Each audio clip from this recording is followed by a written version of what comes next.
두 번째 특강으로 죽음 본능, 프로이트와 들레즈에 대해서 한번 공부해 봅시다.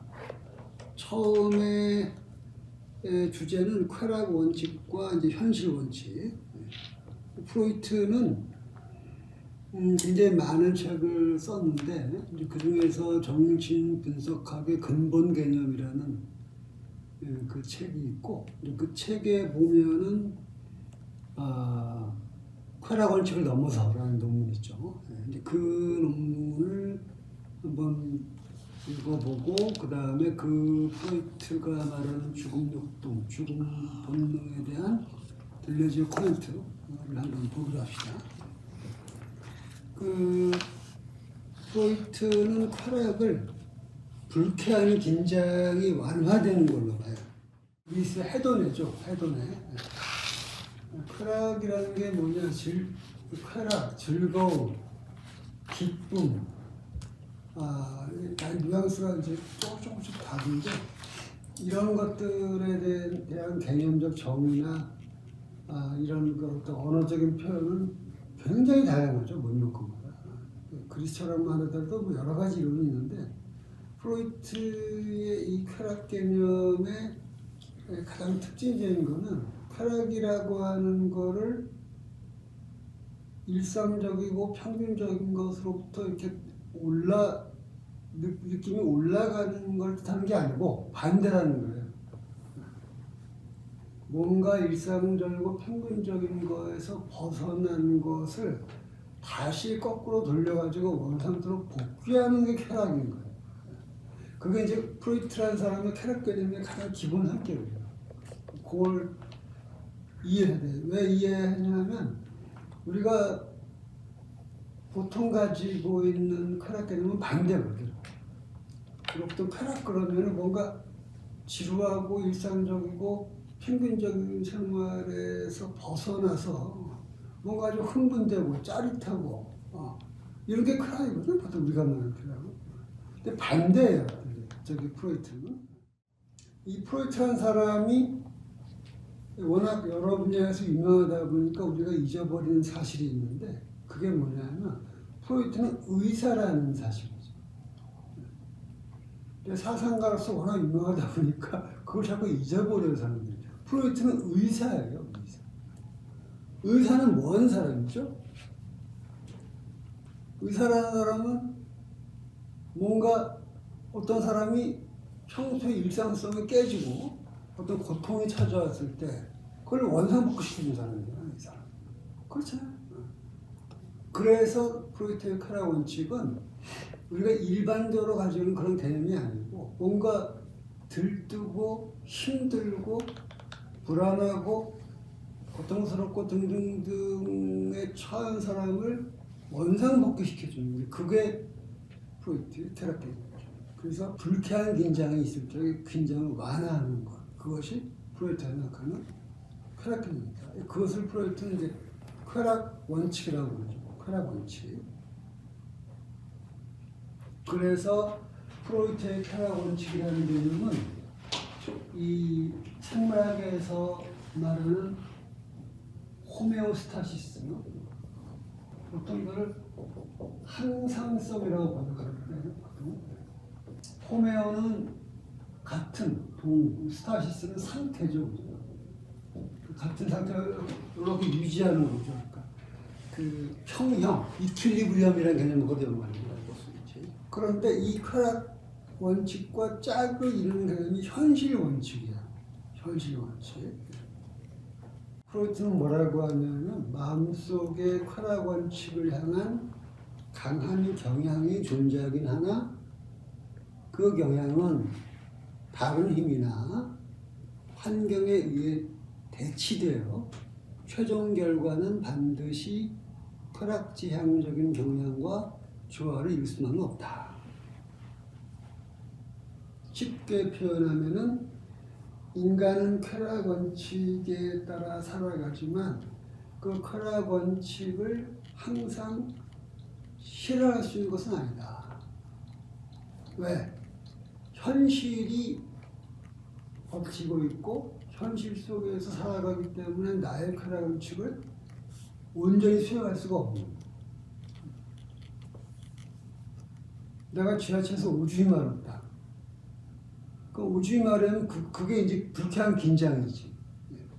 내가 불쾌한 긴장되고 그걸 풀어야 돼요. 그 긴장을 풀어가지고 편안한 상태로 돌아가야 되는데 그렇다고 해서 내가 지하철에 오줌 싸면 경찰서에 끌려가겠지.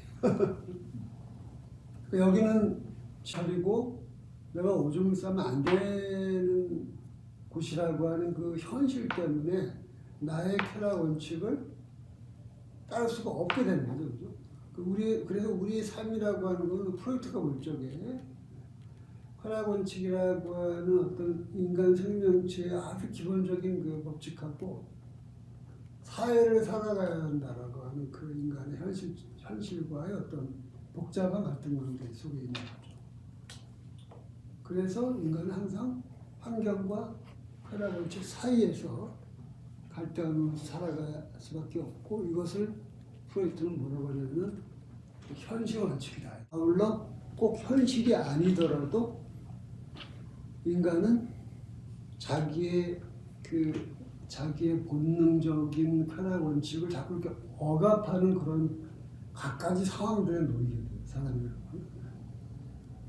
그래서 현실 원칙과 억압이라고 하는 두 가지 기제를 통해서 인간은 그 쾌락 원칙을 온전히 수행하기는 어렵다. 그러나 어쨌든 인간의 삶을 지배하는 중요한 원리는 기본적인 것은 쾌락 원칙인 거죠. 자, 두 번째 얘기로 반복 강박. 우리가 살면서 엄청나게 어려운 일을 겪게 되고 스트레스를 어마어마하게 받고 그래서 외상성 신경증, 트라우마티슈 노이로제 같은 데 많이 걸리는데 이게 트라우마라고 하는 게 이름은 외상이지 이걸 왜 외상이라는 번역을 쓰는지 잘 모르겠는데 어쨌든 일반적으로 이제 외상성 신경증 우리가 그저 TV에서 자주 보잖아요. 비행기 타고 났는데 사람들을 신경치료하기 위해서 외상증 스트레스를 받아가지고 치료한다 어쩌고 그런 게 자주 나오죠. 그죠? 자주 안 나오는데 그런데 이걸 연구를 해보면은 어떤 물리적인 차원의 문제가 아니라는 경우가 많이 발견되죠. 물리적인 차원이라고 하면 물리적 치료를 해야 되겠지. 그지? 주사를 붙인지 이런 식으로. 물리적인 차원이 아닌 방식의 많은 외상성 신경증을 우리가 발견하게 된다. 그래서 이거는 물리적인 방식이나 약을 먹는다고 되는 게 아니고 정신의학적인 어떤 조건이 필요하다라고 하는 게 프로이트의 생각인데 프로이트가 활동하던 그 시대, 그 시대에 발생한 가장 큰 사건 중에 하나가 어쩌면 아마 가장 큰 사건이라고 할 수 있을 텐데 바로 1차 세계대전이죠.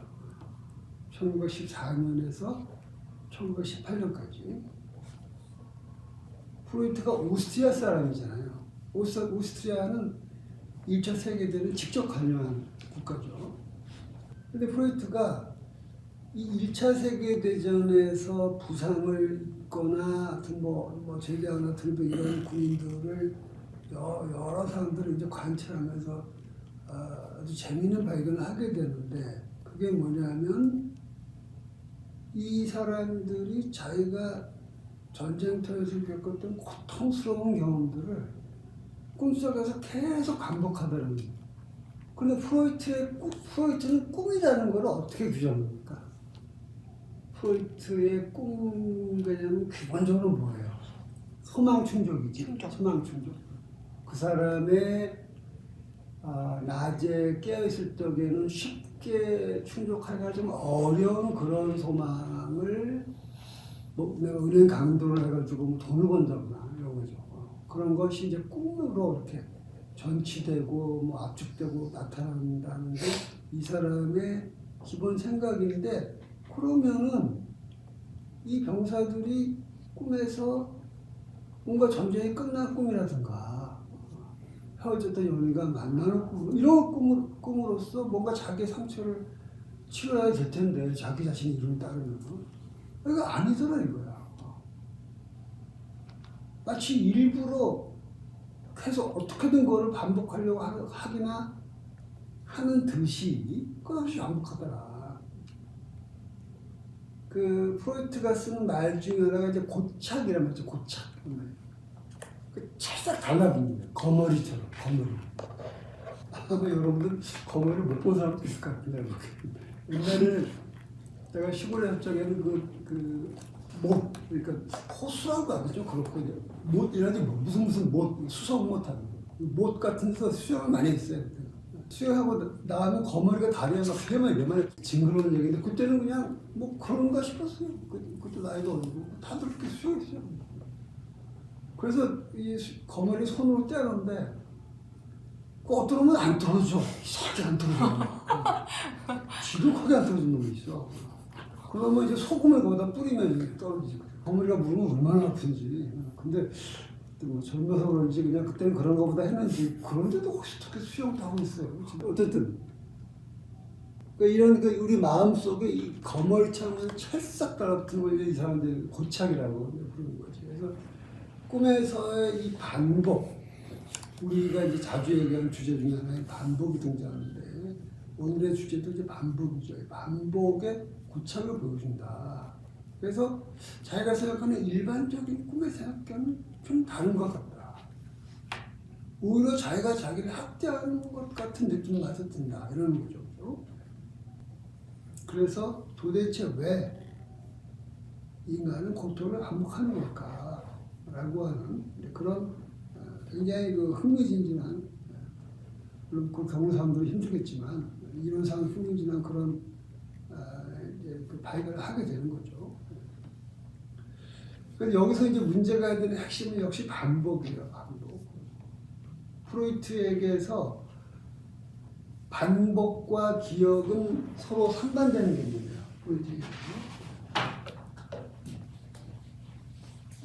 프로이트라는 사람의 아주 기본적인 생각 중에 하나죠. 기억과 반복.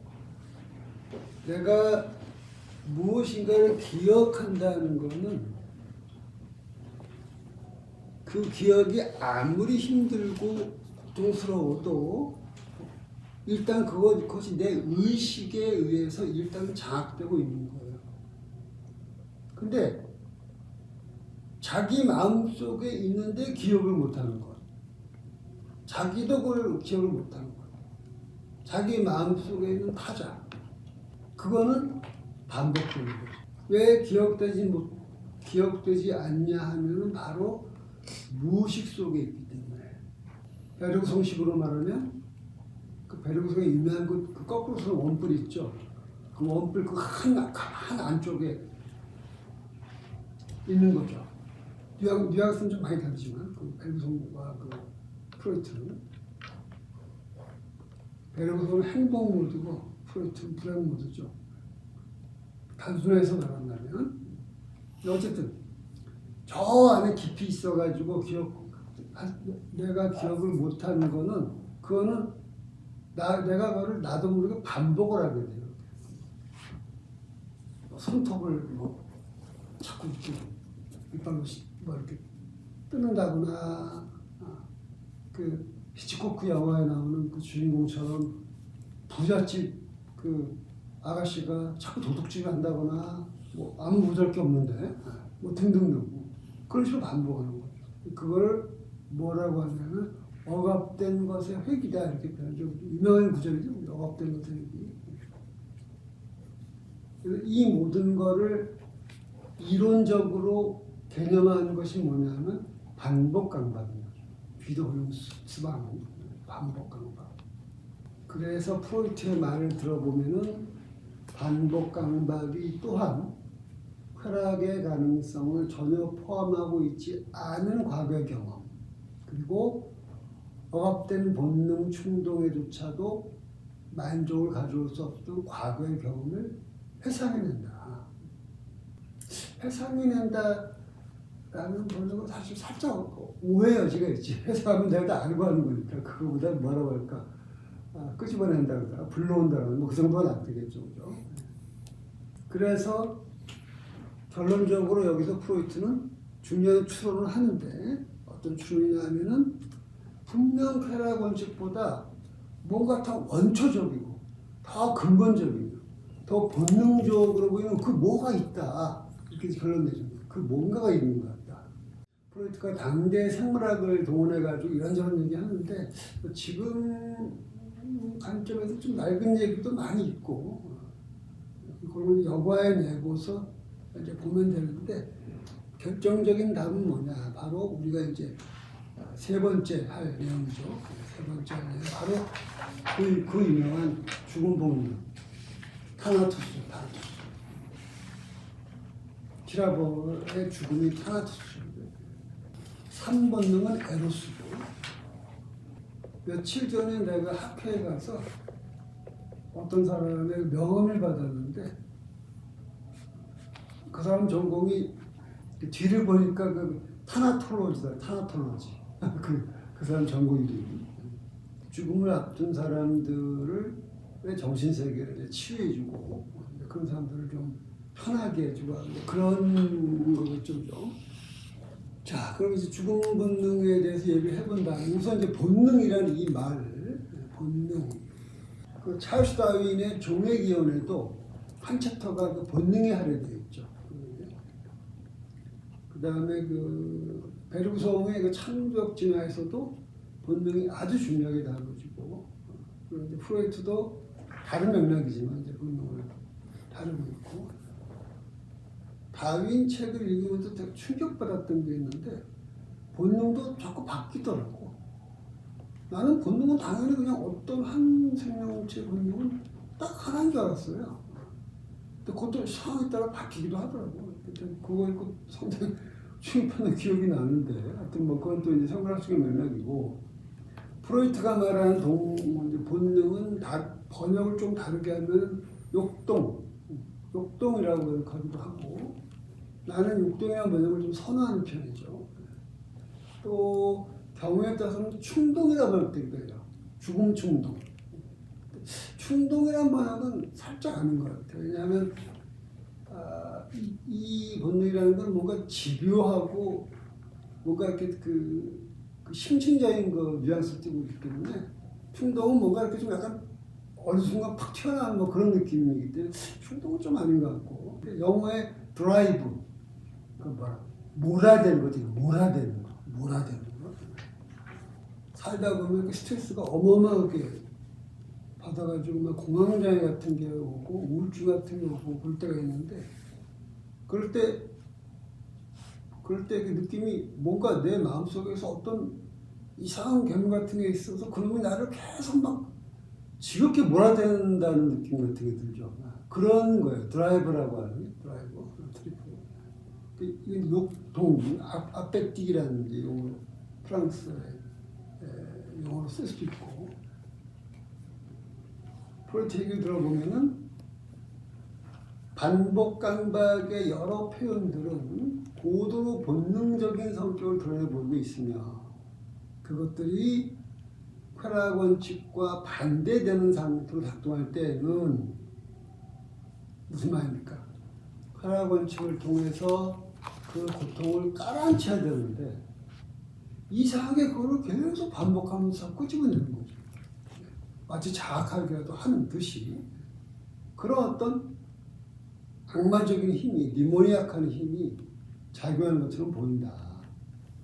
서양 사람들은 뭐가 좀 나쁜 게 나오면 항상 악마를 떠오르지 않습니까? 여기 이제 악마적인 작용하는 것처럼 보인다. 본능은 이전의 상태를 회복하려는 유기적 생명체 속에 내재한 어떤 충동인 것처럼 보인다. 이게 이제 결정적인 구절이죠. 그죠?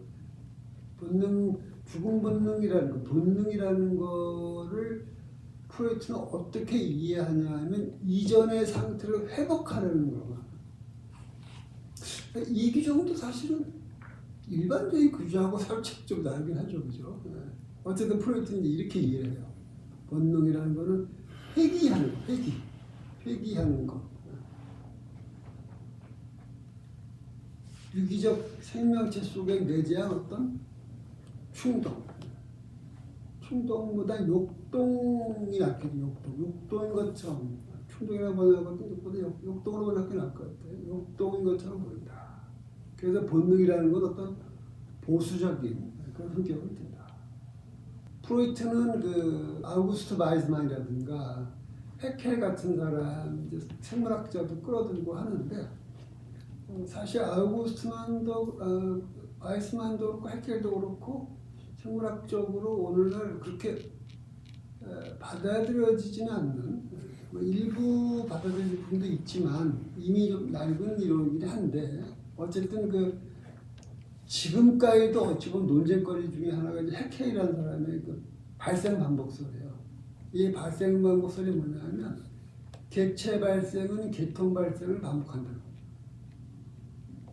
무슨 뜻이냐? 인간을 예를 들면 인간이 개체 발생, 어떤 개인이 태어나는 거지. 인간의 어떤 개인이 태어날 적에 인간 종이 쭉 진화했던 과정을 한번 다 거쳐서 생겨난다는 거예요. 처음에 약간 물고기 같다가 그다음에 파충류 같다가 그다음에 줄 같다가 뭐 이런 식으로 그 한 개체가 태어나는 발생이 그 종의 계통의 발생을 마치 필립 돌리듯이 쫙 돌려서 태어난다는 거예요. 재미있는 생각인데 이거 지금 이 생각이 글쎄 받아들일지 잘 모르겠어요. 아마 뭐 논쟁거리일 것 같은데 아직까지도. 어쨌든 프로이트는 이런 해켈의 이 이야기가 자기가 생각하는 그런 죽음 본능과도 관련된다고 보는 거죠. 무슨 뜻이냐면은 아무리 생명체가 진화하고 수억 년의 세월이 지나가지고 딴 존재가 되었어도 그 수억 년 전에 자기가 원초적 상태로 있었던 그게 본능으로 남아있다는 거죠. 사실 이것도 뭐 똑부러지게 뭐 검증된 얘기라고 보기는 어려운데 사실은 어쨌든 프로이트는 그렇게 봐. 남아있다는 거예요. 그리고 그 태고 쪽에 자기의 그 이렇게 돌아가려고 하는 그 무생물 상태로 돌아가려는 본능이 있다는 거죠. 처음 들으면 이상하죠. 아니 생명체하고는 다 살려고 하는 건데 살려고 말벌을 주는데 그게 생명체인데 오히려 생명체가 그 상태로 죽고 싶은 그 무기물 자기가 거의 뭐 생명체가 아니었던 생명체조차도 라고도 하기 어려웠던 그 상태로 돌아가고 싶어? 뭐 어떻게든 우리가 안면 그러지 편안한 자가 잠자를 안면 안면한 욕망이 있긴 있어. 뭐 우리 평소 말도 그렇지. 우리가 얘기할 때도 다 때려 죽고 싶어 뭐 이러는데 그런 것도 있긴 한데 그래서 이 프로이트가 이렇게 말하는 그 근저에는 어떤 그 생각이 깔려 있냐면 내가 보기에는 죽음이 최대의 쾌락이라는 생각이 깔려 있어요. 아까 우리가 그랬잖아요. 불쾌한 긴장을 끌어내려가지고 항상성으로 돌아가고 싶은 그 쾌락 원칙인데 그렇게 따지면은 죽는 게 최대의 쾌락인 거죠. 그렇게 따지면. 프로이트는 죽음 본능을 얘기한다. 물론 프로이트는 죽음 본능만 얘기하는 것이 아니라 거기에 대비해서 삶 본능도 얘기하죠. 에로스를. 그래서 에로스와 타나토스 이렇게 대비적으로 타나토스가 무생물 상태로 돌아가려는 본능인 그 자아 본능이라면 에로스는 생명을 계속 이어가고 싶다고 하는 성 본능이죠. 그래서 에로스와 타나토스가 갈등한다. 그렇기 때문에 프로이트는 니체가 말하는 초인의 어떤 가치,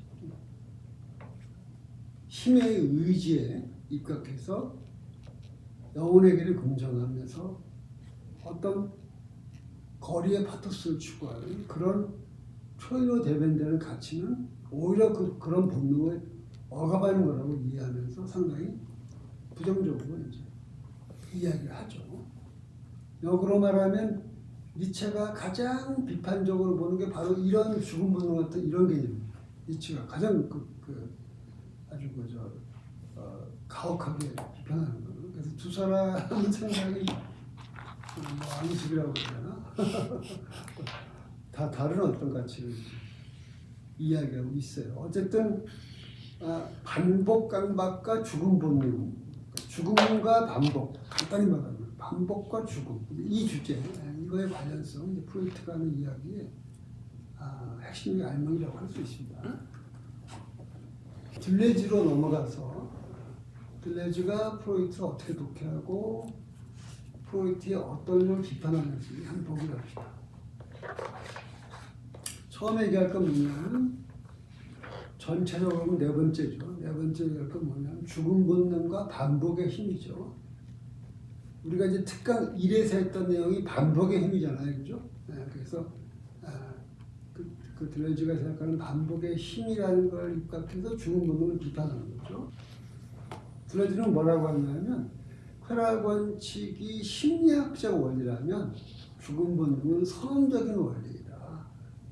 쾌락 원칙이 사이콜로지컬한 원리라면 죽음 본능은 트랜센덴탈한 원리라는 거죠.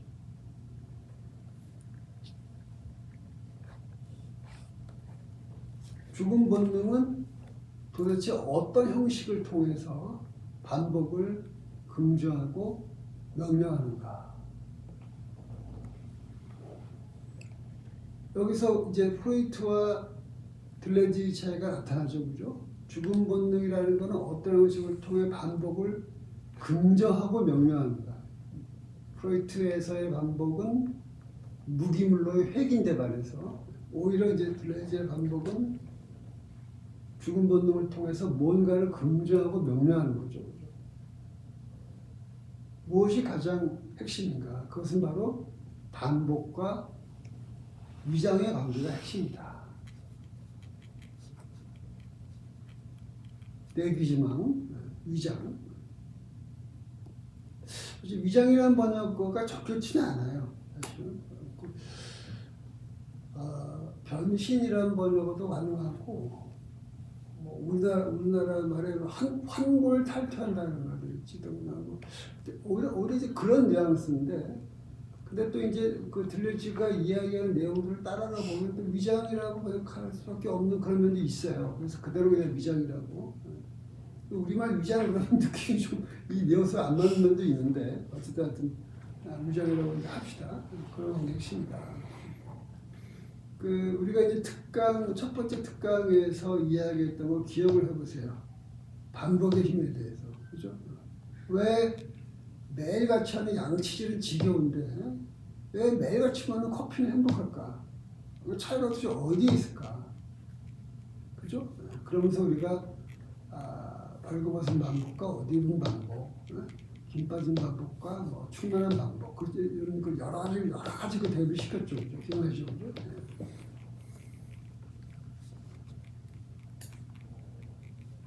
그래서 그 반복의 힘이라고 하는 거는 결국 뭐냐면 그 잠재성에서 오는 거죠. 잠재성에서. 양치질에는 이렇다 할 잠재성이 부족하지만 커피에는 뭔가 잠재성이 있는 거고 축제 같은 경우는 아주 큰 잠재성을 가지고 있다. 그리고 혁명 또한 그렇고. 그렇죠. 그래서 우리가 그런 수직의 깊이 그거에 반복할 수 있는 수직의 그 깊이 얘기하면 왜 포텐셜 얘기하고 기억나시죠? 그죠? 얘기하고 그런 이제 관련이 있고 그래서 반복이라고 하는 거는 뭔가 새로운 모습으로 새로운 얼굴로 이렇게 끝없이 다시 반복되는 그런 위장과 관련된다.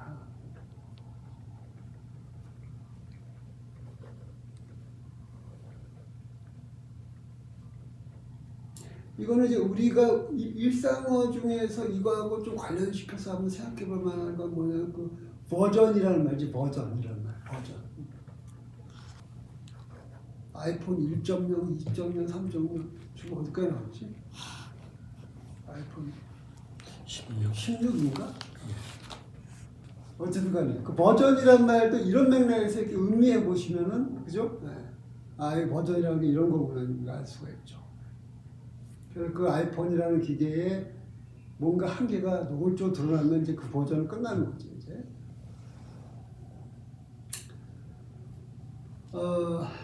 그래서 이런 반복은 은유와도 관련돼요. 은유. 왜냐하면 위장이라고 하는 거는 그 밑에 있던 좀 이따 나오긴 하는데 블레즈가 사용하는 굉장히 중요한 개념 중에 하나가 뭐냐면 발생적 요소들이라는 개념이 있어요. 엘레넌 제네티크, 영어로 하면은 제네틱 엘리먼트죠, 그죠? 발생적 요소들. 쉽게 말하면 그 잠재성을 채우고 있는 애들이지. 그 잠재성을 그 안에 이렇게 그 잠재성을 채우고 있으면서 막 운동하는 애들.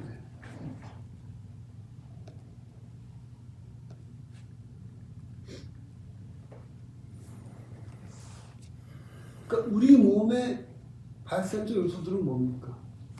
바로 폐, 심장, 뭐 이런 애들이 있지.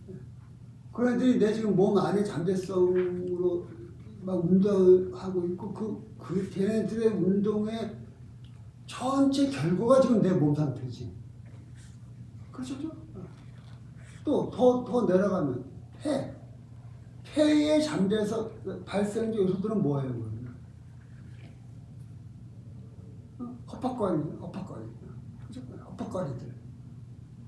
헛박거리들이 예컨대 한 10만 개 된다고 치고 애들이 막 서로 이제 운동해서 이렇게 해가지고 그 최종 결과가 지금 내 폐 상태인 거지. 그렇죠, 그죠? 이렇게 생각하시면 돼요, 쉽게.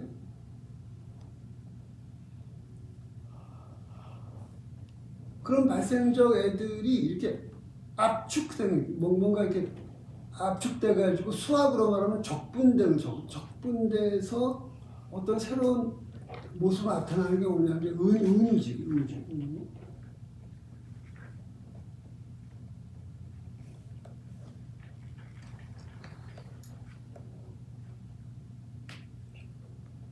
그래서 좀 약간 통속적인 예를 든다면은, 내가 돈이 없어서 막 맨날 통장 들여다보면서 한숨을 푹 쉬고 돈 끌어다니고 다니고 하는 이런 모든 게 내 꿈속에서 하나로 딱 압축돼가지고 되지도 않다, 되지.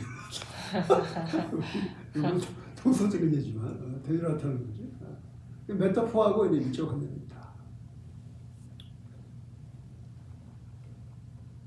그리고 드레즈는 뭐라고 하냐면 위장과 변형, 일종의 아까 얘기한 버전 같은 거지. 또 가면, 가장복은 바깥에서 입혀지는 것이 아니다.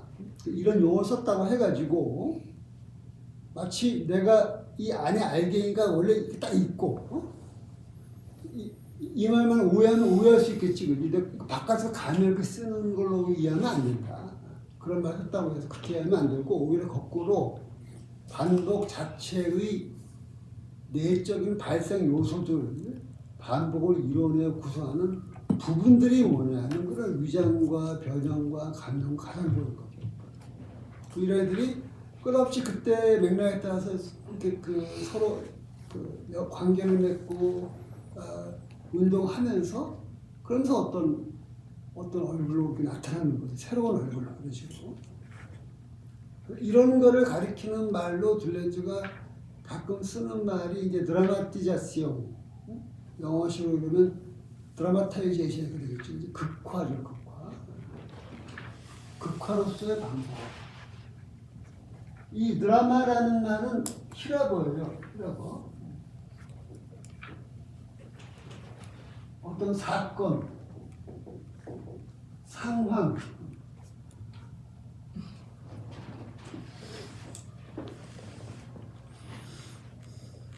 그러니까 여러 잠재적 요소들이 어떤 관계를 맺고 서로 운동하면서 그것이 이렇게 뭔가 현실적인 무언가를 이렇게 나타나는 것을 들려주는 연극으로 비어요. 연극으로.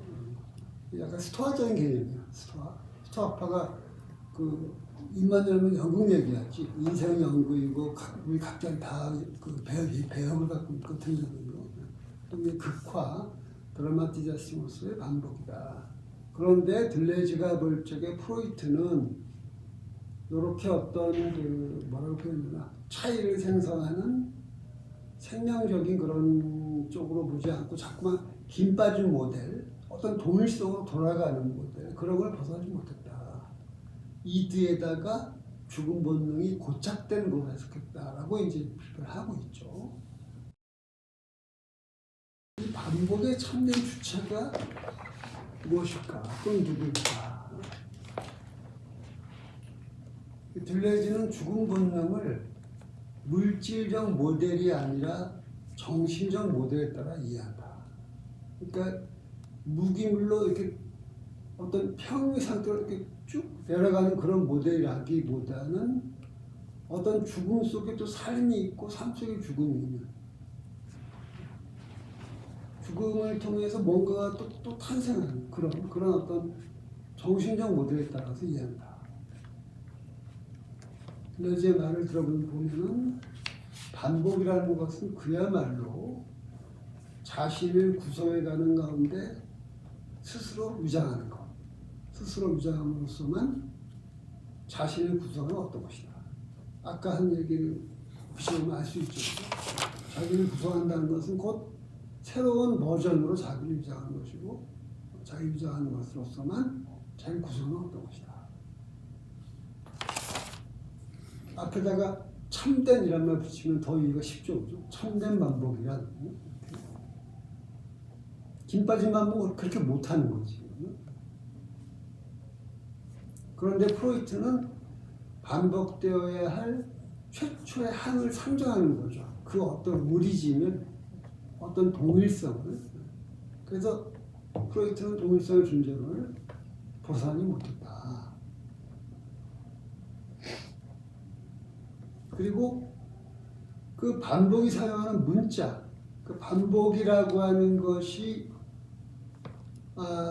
뭔가 자기를 표현하는 문자가 있겠지. 그 문자를 들려주는 상징과 시뮬라크르다 이렇게 보는 거죠.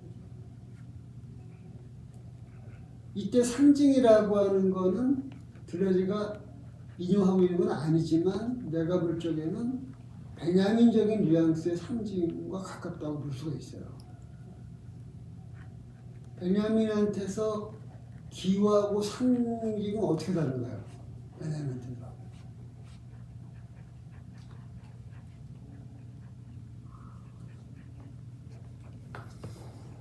기호라는 거는 그냥 뭔가를 가리키는 거예요. 리퍼하는 거예요. 뭔가를 가리키는 거예요.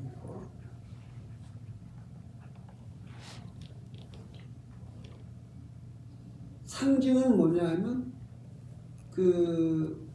내가 지난번 강의할 때 표현주의 여러분 얘기한 기억나죠? 그죠? 표현주의. 내가 이야기하는 그런 의미에서 표현되는 거예요. 상징, 표현되는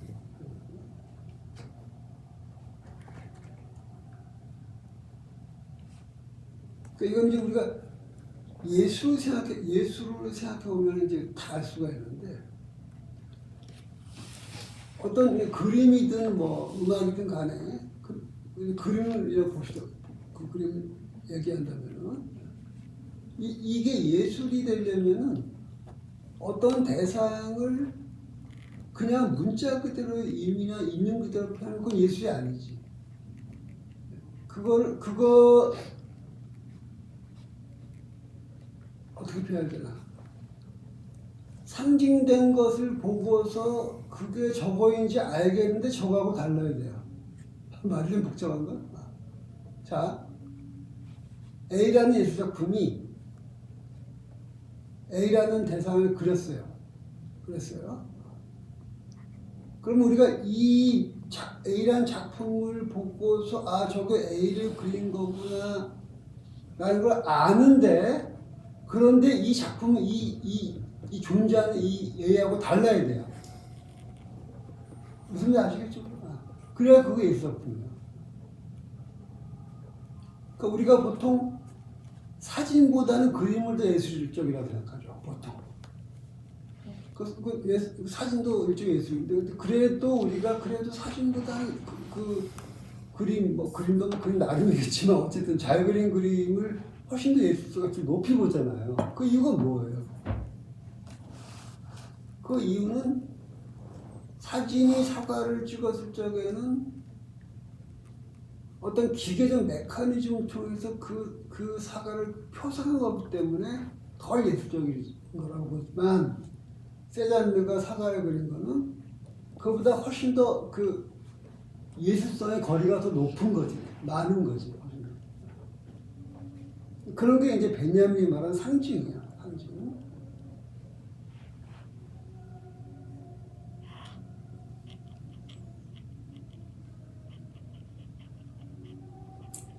그리고 이제 시뮬라크르.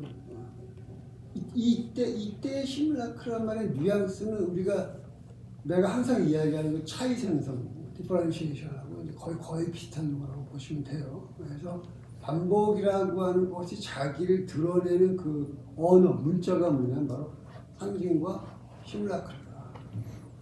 상징은 우리가 위에서 이야기한 메타포하고도 통하죠. 의미하고도 통하죠. 그리고 차이 생성은 이제 창조, 크리에이션하고 통하고.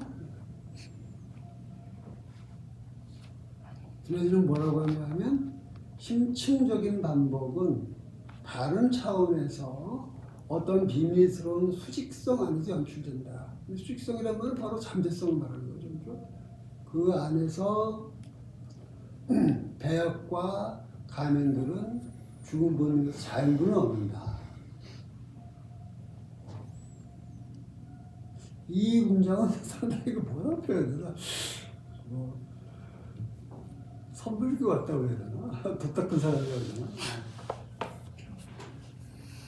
죽음 본능이라는 거를 단순히 무기물로의 회귀라든가 어둡고 음침한 이미지로 보는 게 아니고 삶과 죽음의 원한 속에서 그 죽음 본능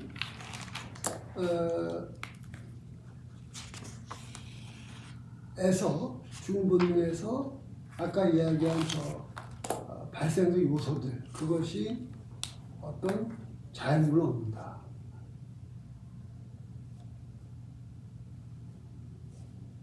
그러니까 참 어려운 표현인데 내가 해석하기에는 죽음이라고 하는 거는 단지 모든 게 끝나고 단순히 그냥 그 프로이트가 말하는 무기물을 회귀한 것이 아니고 우리 동양철 스타일로 말하면은 죽음이라는 것도 결국 기로더라, 기로.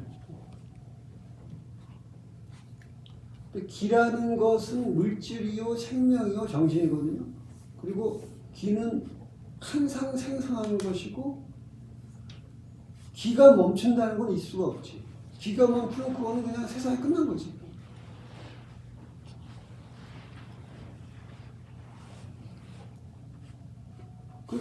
그러니까 생명체들이 죽어도 그 생명체부터 또 다른 생명체들이 또 태어나는 것이고 그렇기 때문에 죽음이라고 하는 걸 너무 하강하는 이미지로만 보면 안 된다. 삶과 죽음이라는 것은 순환되는 것이고 그래서 심층적인 반복은 어떤 다른 차원 비밀스러운 수용에서 연출되는데 연출이라는 이 용어도 유심히 볼 필요가 있죠. 연출, 연극 용어지, 연출 연극, 연출되는데 그 안에서 수많은 사람들의 배역과 롤들과 가면들은 그런 죽음 본능에서 오히려 어떤 새로운 자연을 얻어서 또 태어난다는 거예요.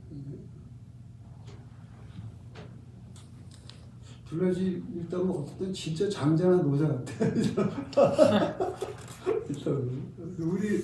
우리의 감상하고 참 잘 맞는 것 같은 나는 이 둘레지가 꼭 장자얘기같이 장자얘기 꼭. 그래서 가면이야말로 반복의 참된 주체이다. 반복은 본성상 재현이나 표상과 다르다. 어떤 동일성이 있고 그 동일성을 끝없이 모방, 재현, 표상한 것이 아니고 오히려 끝없이 새로운概念을 쓰고 창조되는 것. 그런 것이야말로 반복이다. 이런 뜻이죠.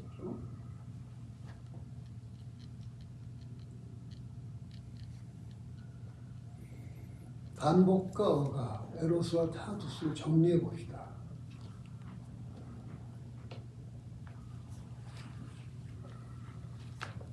나는 억압함으로 반복하는 것이 아니다. 나는 반복함으로 억압한다. 자, 이 문장이 지금까지 이야기를 압축하고 있는데 나는 억압함으로 반복한다라는 게 바로 프로이트 생각이죠. 내 안에 뭔가 억압된 것이고 그놈이 회개하기 때문에 나는 반복하는 거예요. 그죠?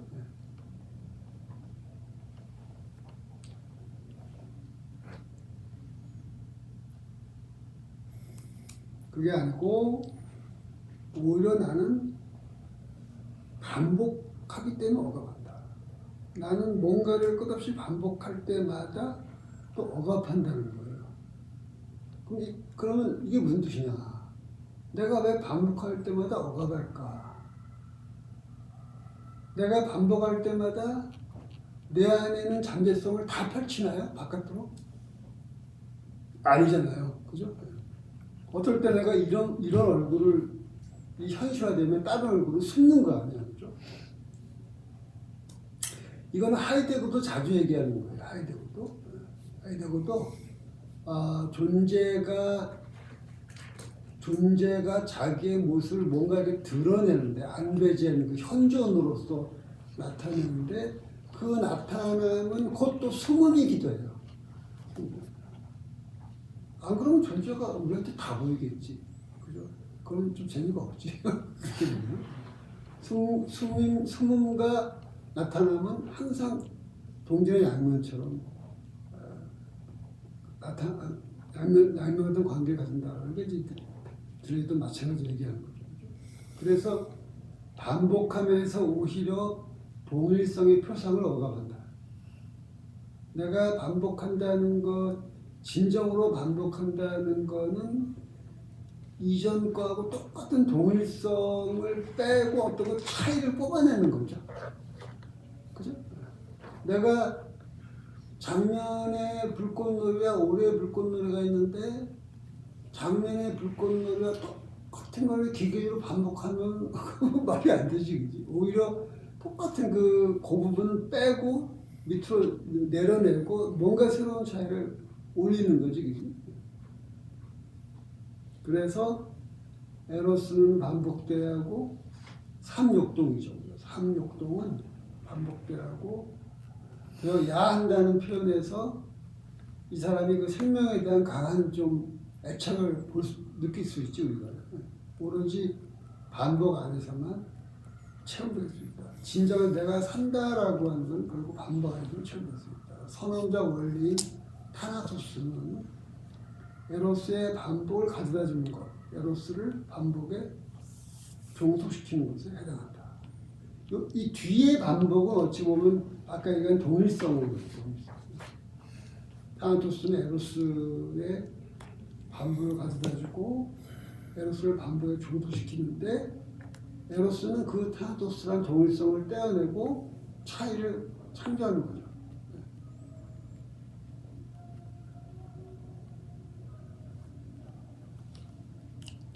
사실 그 차이와 반복에서 프로이트는 여러 번 등장해요.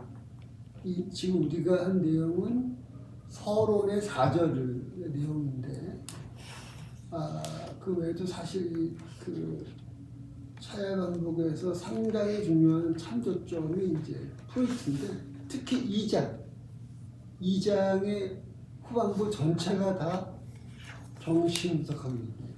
물론 프로이트만 했는데 라칸도 나오고 다른 사람도 나오지만 특히 이제 2장의 그 후반부 전체가 다 정신분석하게 되죠. 거기서는 훨씬 더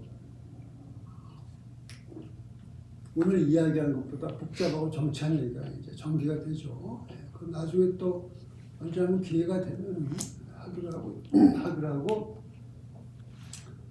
일단 여기까지 합시다. 예.